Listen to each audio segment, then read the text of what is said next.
What is up, fantasy football nuts? Hope y'all are doing well. Coming at you live from my basement. I wanted to give you a little breakdown, a little something based on last week's fantasy football. It was something. It was football. It was interesting. But starting with the first game, Senores Sasquatches taking on the Miami Beachcombers, and my boy Clark Reinhardt, my nemesis, the man who has my number, absolutely goes to work. He comes in like a wrecking ball. If you don't know this company, this is Baseball Card Vandals. Excellent. They've brought you all of the graphics for today's show. Excellent follow on Instagram, Facebook, Twitter, their website. You can actually buy that card. But they come in. And even though Jalen Hurts did his job, Jalen Hurts shows up for me, does a good job. I get in the start. It's just not enough. I just can't get over this right here. This trifecta right here. 30 points from Cooper Kupp. 41 points from Jalen Waddle. But that's not what did it. This is what broke my back. Right here. 41.7 points. Absolute serious bar fight. Comes in with a glass bottle out of nowhere. When your defense puts up 41 points, you're going to win most of the time. Insult to injury, because Clark beat me in the fantasy championship last year. So this is just Clark strumming my pain with his fingers one time. Next time we play, though, it's coming. And so, if we look down the board and we see a couple of these other games, we look at the matchup between Gritty Bang Bang, dislocated shoulders.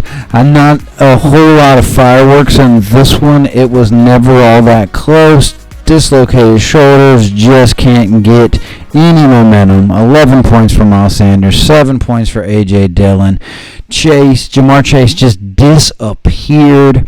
Travis Kelce, again, only 10 points. They're spreading the ball around so much in Kansas City. I wonder if any of the pass catchers there, including Travis Kelce, Juju Smith-Schuster, Marquez Valdez-Scantling, I don't know if anybody's going to be reliable, predictable. And then Ezekiel Elliott, I thought he would eat with Cooper Rush under center. I mean, I didn't trust Cooper Rush to throw the ball, but it looks like the Dallas Cowboys are an absolute disaster, and they are going to burn down some fantasy lineups. But it does hurt when your defense only puts up 3 points against a 20-point defensive effort by San Francisco. But on the other side of the ball, Gritty Bang Bang's lineup just did well. They did their jobs. I mean, Russell Wilson looks absolutely terrible. The Denver Broncos look miserable. They can't get anything going. If I had to describe the Denver Broncos offense, it would look like this. We all produce shit. I mean, it is just... That's the Denver Broncos motto right now. All of their cards look like this. We all produce shit. I mean, they look so bad. I mean, it's unbelievable seeing how bad they look. If we go back and look at a couple more, we're going down. We'll look at, this was a good one between Mr. Slaw Dog and the Stakester. Mr. Slawdog just keeps getting bad beats. I actually feel like he has one of the best teams and has a lot of the best fantasy know-how, the way he drafts, the way he's paying attention. And he had Nick Chubba Choo-Choo, who went off ham for 32 points. And Carson Wentz. He had the stones to play Carson Wentz in his actual lineup. If you have the stones or the stupidity to play Carson Wentz in your lineup, you ought to win. Like, somebody ought to smile down on you. But this was not smart. Taysom Hill, granted, he scored 1.4 points, which is better than the 0.0 points Cole Kmet put up, but still, this did not help. Chase Edmonds didn't touch the ball. Isaiah McKenzie barely touched the ball. It was just not a good day, considering Breece Hall put up 13 points. Curtis Samuel put up 22 points on his bench. This is what really killed him. Gabe Davis not playing. On the other side of the equation, Justin Fields still hadn't done anything. They've thrown the ball like 18 times in 2 games. 18 times in 2 games. The kid just doesn't. They're just not going to throw the ball. Derrick Henry lays a turd. I mean, just lays a turd. James Conner gets hurt. Cortland Sutton played well, but he's part of that awful Denver Broncos offense. Mark Andrews bails him out, and so does Amon-Ra Brown. Amon-Ra Brown. Don't put me on a pedestal. Amon-Ra St. Brown. Just doing damage. If we keep going after it, we'll see that we got a couple other things happening in all of this. But Trash Can going back to his old ways. Trash Can, Trash Can, Trash Can, Trash Can. Trash Can, good lineup. Take some bad beats. Jerry Jeudy gets hurt. Renfro gets concussed, gets hurt. Julio Jones is out. This is just stupidity, not paying attention to your lineup, not getting that guy out of your lineup. And so this one is for you. Dudes who puke. All in your lineup, Mr. Tanner Caps. Dudes who puke. On the other side of the equation, we got just the lowest scoring win of this week is in this Trash Can matchup. It's against U.S. Calvin, only puts up 122 points.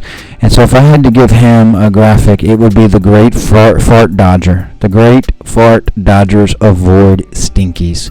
Because it was not a great week for you. I mean, Trey Lance getting hurt, going down. Jeff Wilson only put up a few points. Aaron Jones puts your team on his back and carries them.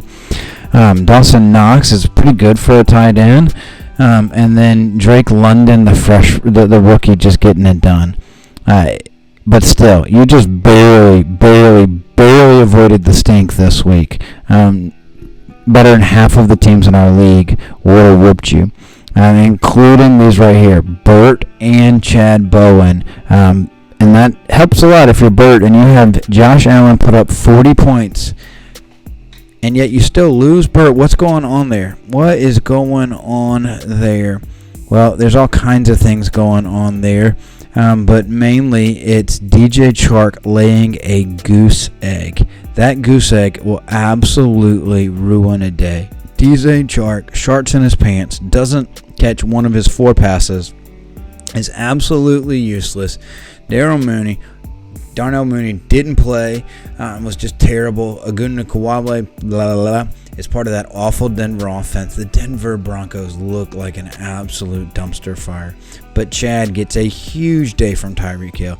Chad just absolutely gets it done. Chad and Tyreek Hill put an absolute slaying on. Justin Jefferson has an off week, but it doesn't matter because Tyreek Hill scored enough points for 4 different players. And Chad has Rashad Bateman in his lineup.